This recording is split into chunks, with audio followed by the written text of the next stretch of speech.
So I want to talk about some of the ways that creation plays out in all kinds of different ways. We have a white rose up here today for Virgie Miller, who passed away this week. Because life goes through that stage too, doesn't it? We have other ways that it plays out. This week, yesterday was Nam Jam. And on our kitchen table in the office is a whole bunch of food because Juan was creative. And he makes that happen. And so, fruit of it, the way he was fruitful was a bunch of food for our food bank. Spiritual formation people are here from the Spiritual Formation Academy. And they are learning to be creative. Our Pride shirts are available to us because someone created that. This is the next to the last week. Next week is the last week you can order those. So get one of those if you want one. But I want to really spend a minute on Luna Gal. Luna Gal is playing out at St. Francis Theater right now. Is an absolutely amazing piece. If you have not gone and seen it yet, this afternoon there will be a matinee. Tonight there will be a show. And next weekend, not tonight, just a matinee today. And then next week, it is absolutely incredible piece of creation. And you should go see that. So make time to be able to figure out how you can do that. And then talk about it. Because what creation does most of all is it gives us a space to see the world differently. And that's what Luna Gal is doing. It helps us to be able to see and talk about a piece of the world that looks ugly, but from which creation can happen. And so go see that show. 2 weeks ago, Bryce Cook stood right here at our multi-faith pride service and spoke about how God was creating through him. And he spoke about a book by a man named Stephen Greenblatt. And it talked about, it's called The Rise and Fall of Adam and Eve. And it talked about that creation story that was just read to us. And you might have seen that, that somebody took some liberty in it. Was that you? That God creates humankind. And there's a million more ways that we could add how that humankind plays out. How the created order plays out. So I want to give you just 2 seconds to call out some of the different other ways that creation happens, that humankind is created to bless this world, that this world is a creation of God. So just yell out some way that creation happens. All at once, please.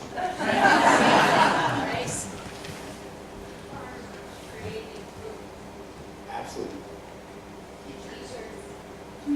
Million ways. What I'm aware of is sometimes the art that we don't think is art. Like, I love driving up a nice, smooth road.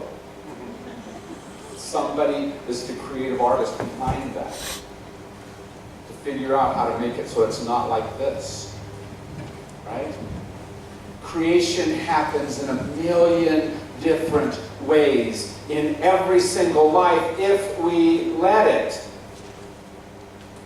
I think it was Picasso that said, we all start off as children, as artists, and somehow we forget it as we become adults. And why? Because of all the stuff of life, all the things we have to do, all the ways we have to act, and the necessities that we have to put together, and the things we do to each other. And yet our job is to try to keep that creative impulse alive, not just in ourselves, but in each other. I need you to remind me to create, to be blessed, fruitful, and multiply. And sometimes when we say that fruitful and multiply, we think that just means, you know, have more kids. That's what my mom and dad thought. But it means much more than that. Because there's so many ways you can multiply your creativity. So many ways that you can plant that seed of creativity in each other and be fruitful in this world. In that book that Joni read, it asked that question. What kind of dreamer are you? What is the essence that God has placed inside your soul that allows somehow this world to be created in some new way? What is it that's there inside of you that is the gift that God has given you to give to the world? How can you create in this world? Someone once said that the earth without art is eh.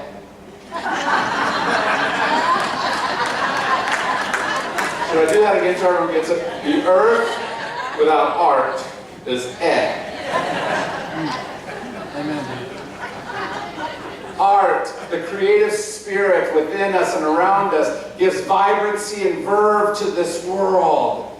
It makes it so things sparkle.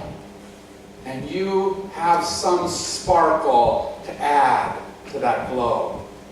See these cards that are already up here? You should have one in your hand. If you don't have one in your hand right now, we'll send someone around to get one. Everyone should have a card and a clip, because later on we're going to put all the creative things that you are up here to be able to celebrate how much God is creating through us, each one of you. Because something is happening in you, some way God is moving in you to be able to make this world brighter, better, shinier, more thoughtful. Somehow God is creating in who you are. So if you don't have a card yet, get one. Mike, you got them? I could pass them out to anybody who doesn't have one. You were, in a word, created to create. Somehow you have some creation to make. Being creative is not a hobby, it is a way of life. And you might be one of the fine arts, where you can take something that looks just like, splashes of paint to me, and turn it into something vibrant. You might be able to stitch together fabric. You might be able to stitch together words. Or maybe you have one of the more mundane artistic abilities, like building roads or picking up trash so that it's out of the way for the rest of us. How is it that God is using you to create? I have several points that I want to make about that creativity. First of all, know that it's not always easy. In fact, oftentimes creativity is hard work. It challenges us to have the determination, persistence to keep going. Henry Matisse said that creativity takes courage. And it takes a whole lot of those stronger skills, because it's so much easier just to do what's simplest and not truly change the world by who you are. But the creative impulse in us asks us to change the world. Sometimes the world says, happy dreamer, sometimes the world says, sit still, focus, pay attention. And those aren't unimportant skills. But God is moving us to beyond just that focus, that sitting still, that paying attention. God is asking us to show something in this world. Mary Lou Cook said, creativity is experimenting, growing, taking risks, breaking rules, making mistakes, and having fun. And I wish it was always just that last thing, having fun. But creativity is all that other stuff where we continue to work. Doubt, said one of the poets, is part of the creative process. As we try to create, there's all those roadblocks that get thrown up in front of us, and we have to figure out what to do. And so my second point, very important point, is one of the gifts we give to each other is the encouragement we give in the midst of that creative process. Because, let me go back. That creative process, how you create, isn't always going to be aesthetically pleasing to me. Isn't going to be the way I would do it or that way I would understand it. But my job is to somehow encourage you in your creation, even when I don't understand it. And we so easily get into that space where we begin to critique. Or begin to say, this is better than that. I like this, I don't like that. But that's not what that creative process is about. We all need critiques, but critique is rarely good if there's not relationship connected to it. Because we all need someone to tell us how to create better, how to create differently, how to encourage us to find the best of our creative efforts. But we need to be in relationship for that to truly be good. And our two past presidents both spoke about that this week. You might have heard George W. Bush say that piece about where our discourse is degraded by casual cruelty. But he went on and he said this: disagreement escalates into dehumanization. Too often we judge other groups by their worst examples, while judging ourselves by our best intentions. Forgetting the image of God we should see in each other. Isn't that an amazing thing? Whether we agree or not, we should see the image of God in each other. President Obama said, we need to send a message to the world that we are rejecting a politics of division. We are rejecting a politics of fear.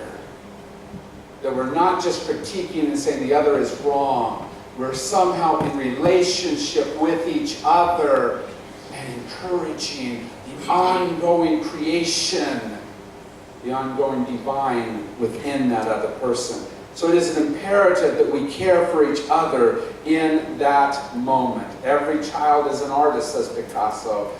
And how do we get to the adulthood with that artist still intact? This picture up here, you might have noticed it. It's kind of cool, isn't it? Yeah. I'll show it around to you guys. My friend Leah made this. She put on the back, enjoy this one. She did this in 2008 when she was about 18, 19 years old. In the year that her mom died.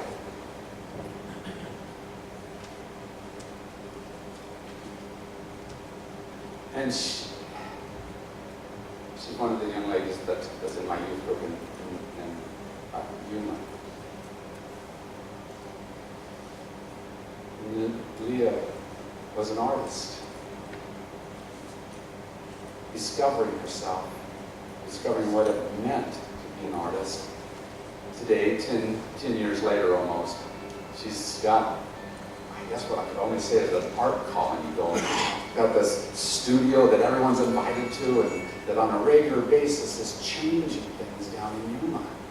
And through that, changing things in the world. But that's because someone continued to listen, continued to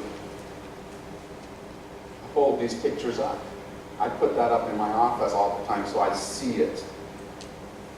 And I remember to encourage. W.B. Yeats said in his poem called He Wishes for the Clouds of Heaven, it says, I have spread my dreams under your feet. Tread softly, because you tread on my dreams. Every artist, and by that I kind of mean every person, needs someone to tread softly on their dreams so that they can discover how to make those dreams more and more alive. You need to figure out how to encourage the artist in every single person around you. In the midst of whatever happens, whatever struggle is out there, whatever toil you have, whether it's a physical, a spiritual, a mental, an emotional one, you need to figure out how to encourage that other person to continue to create. Trish, our our youth director, posted on her Facebook page this week this. It's amazing the number of great people in my life that I wouldn't have ever met if it wasn't for music. But I think you can say that about any artistic form. Because once you start entering into the artistic space with each other, you begin to talk. You begin to share. You begin to enter into relationship. Relationship is, in many ways, the ultimate form of artistic expression. Creativity, says the poet, is contagious. And so when you look at someone, whether you like what they've created or don't like what they created, when you enter into that space of creation with them and have them talk about and share, suddenly, symbiotically, it begins to grow. And your creativity is caught up in them and theirs in you. And you connect more and more to the creativity of God. You see, our job is to help everyone move beyond what is already here, what is already defined, and into that world that God is building around us. That creation of us, not just the small, us as a community, us as a certain way of thinking, us as a nation, but us in the largest sense possible. What is it that God is creating in all of us? And how is God pushing us beyond the boundaries of what has already been known? Robert Bresson, the great movie director, said, "Make visible what, without you, might perhaps never have been seen." Something in you and something in that person next to you is essential to what this world can be. And our job is to help unlock that in each other. Socrates said, "I realized it was not by wisdom that poets write their poetry, but by a kind of nature or imagination, such as you find in seers and prophets." You see, that's what the artistic impulse is that which allows us to be a prophet, a seer, a visionary in each other's life, and shows something that that other person might not see. How are you visioning for someone else? And how are you allowing them to send a vision into your life? The challenge of it is that oftentimes our own selves get in the way of that greater sense of how it goes. Thomas Hawkins said this: "We blow off steam trying to control life rather than letting God's energy pass through us to enrich our lives and our world. We are so full of our own need to accomplish and to act that we have no room to receive the power God waits to bestow. If we approach life with open hands, we could receive the resources we need for effective living." Jesus did not make things happen. He allowed things to happen through him, through his openness and receptivity.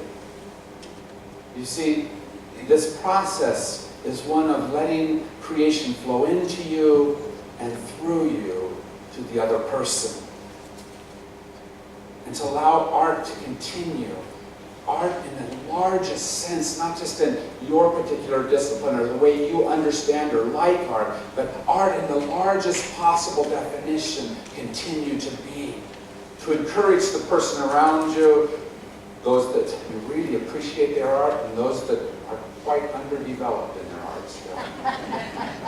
But to encourage that to continue to happen. Everything in life, I think in a very real sense, depends on creativity. Depends on that artistic impulse. Sheena does a great job inspiring our children right now. She's our children and youth person, and she does a great job. Last night they had a fair here where they spoke future, a different way of viewing life. And it was fun. It was exciting.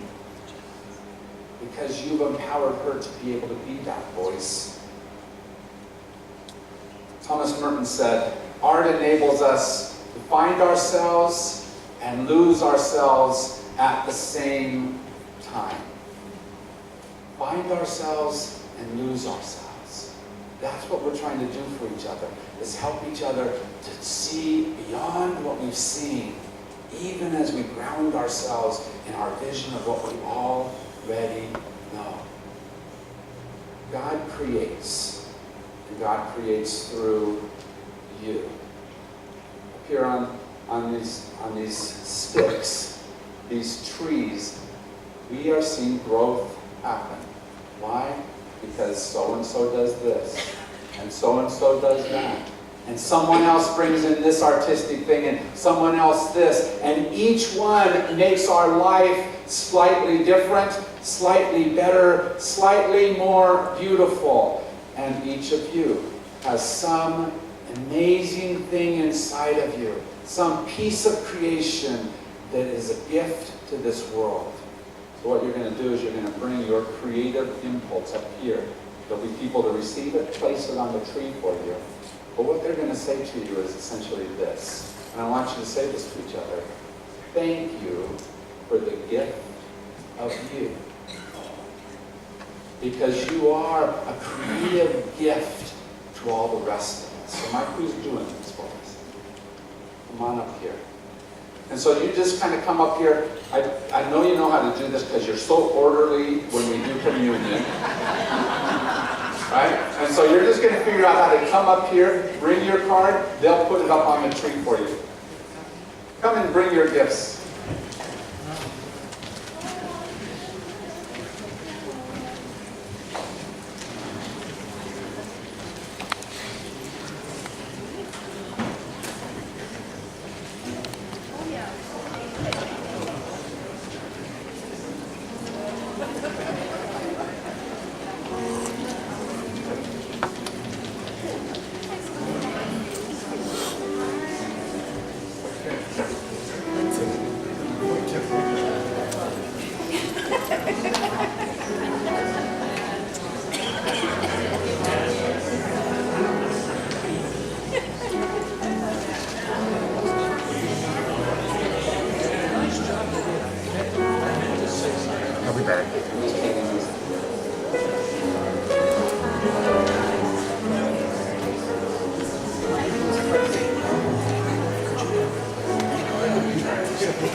So each person adds to the fullness of the tree. Each person adds their leaf, that bit of beauty, that bit of joy.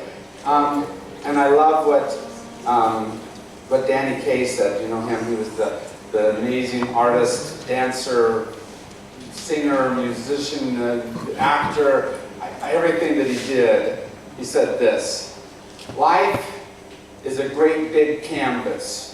Throw all the paint you can on it. That's what this is.